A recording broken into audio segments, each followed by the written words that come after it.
جانور کو ذبح کیا جائے اس وقت جانور کی پوزیشن کیا ہونی چاہیے؟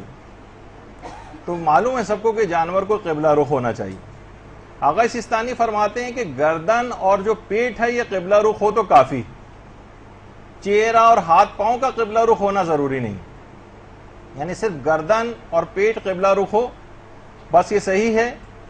لیکن اب یہ غلطی اس کے اندر اور ہے جو ابھی آگے چل کر بھی بیان کروں گا. البتہ اور کچھ اور مراجع ہیں جو کہتے ہیں کہ گردن، پیٹ، ہاتھ پاؤں، منہ وغیرہ بھی قبلہ رخ ہونا چاہیے. آغا سستانی البتہ کہتے ہیں کہ بس گردن اور پیٹ کا قبلہ رخ ہونا کافی ہے، اور اس کے علاوہ جو ہے جو منہ ہے یا ہاتھ پاؤں ہے ان کا قبلہ رخ ہونا ضروری نہیں. اچھا ایک بات یہ بھی ہے کہ جانور کو ضروری نہیں کہ زمین پر ہی لٹایا جائے، بلکہ آپ کسی اونچی جگہ، کسی کرسی کے اوپر، کسی میز کے اوپر یا کسی بھی جگہ ایسی جگہ لٹا کر بھی اس جانور کو ذبح کیا جا سکتا ہے. بلکہ لٹانا بھی ضروری نہیں ہے، کھڑا کر کے بھی جانور کو ذبح کر سکتے ہیں. بس یہ کہ وہ قبلہ رخ وغیرہ کی جو اور دیگر شرطیں ہیں وہ سب پوری ہونی چاہیے، ورنہ لٹانا، بٹھانا یا یہ اس کی کوئی امپورٹنس نہیں ہے. اور بس شرعی طریقے سے جانور ذبح ہو اور قبلہ رخ ہو بس وہ کافی. اچھا کچھ قصائی حضرات یہ بھی کرتے ہیں کہ بہت اوپر سے گوشت بچانے کے لیے جانور کو ذبح کرتے ہیں. ویسے خیر ابھی آگے چل کر بھی بہت ساری ایسی چیزیں اس کے اندر آئیں گی کہ دیکھیے چاروں رگوں کا کٹنا بہت ضروری، جو 4 رگیں ہوتی ہیں ان کا کٹنا بہت ضروری ہے. تو قصائی کچھ گوشت بچانے کے لیے اس جگہ سے کاٹتے ہیں کہ وہ رگیں ٹھیک طور پر نہیں کٹ پاتی ہیں، تو وہ ایسا نہ کیا جائے. یا جو علماء کچھ اس کو بھی کہتے ہیں کہ جیسے بہت سارے افراد جو اس کی گردن ہے اس کو آسمان کی طرف کر دیتے ہیں، جبکہ گردن کو اور جو اس کا سینہ ہے اسے قبلہ رخ ہونا چاہیے. لیکن وہ کیا کرتے ہیں کہ مثلا آسمان کی طرف گردن کو اس طرح سے کیا کہ اس کا رخ بجائے قبلہ رخ ہونے کے آسمان کی طرف ہو گیا.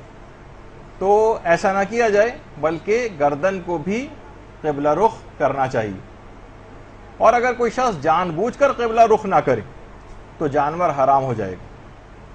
البتہ جو ہم مرغی وغیرہ خریدنے کے لیے بازاروں میں جاتے ہیں اور اکثر وہاں پر ہم دیکھتے ہیں کہ زیادہ اس میں خیال نہیں کرتے، لوگوں سے بھی ہم نے سنا ہوتا ہے کہ جناب وہ اس نے ایسے ہی کچھ زیادہ کوئی خیال، جو عام مسلمان جو قصائی وغیرہ دکاندار ہوتے ہیں وہ صحیح طور پر اس کا خیال نہیں کرتے ہیں کہ قبلہ رخ ہے نہیں ہے. تو بہرحال عام مسلمانوں کے بازار سے گوشت کو یا مرغی وغیرہ کو خریدنے کی اجازت دی گئی، جائز ہے وہ.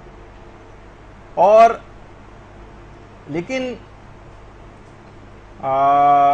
اگر بھولے سے یا جلد بازی میں ایسا ہو جائے اور جانور کو قبلہ رخ نہ کیا جائے تو بہرحال اس سے جانور حرام نہیں ہوتا، اور اس کو اس غلطی کی وجہ سے، جلد بازی کی وجہ سے، یا جانور نے اپنی پوزیشن بدل دی اور ہم نے جلد بازی میں ذبح کر دیا تو اس سے کوئی فرق نہیں پڑتا ہے، اور وہ جانور پھر بھی بس جان بوجھ کے ایسا نہیں ہونا چاہیے. ایک مسئلہ اور بھی ایک آتا ہے کہ کیا خود جو ذبح کرنے والا ہے اس کا خود بھی قبلہ رخ ہونا ضروری ہے؟ تو جواب ہے کہ نہیں. تمام مجتہدین یہ بات فرماتے ہیں کہ ذابح جو ہے، ذبح کرنے والا، اس کا قبلہ رخ ہونا تو واجب نہیں.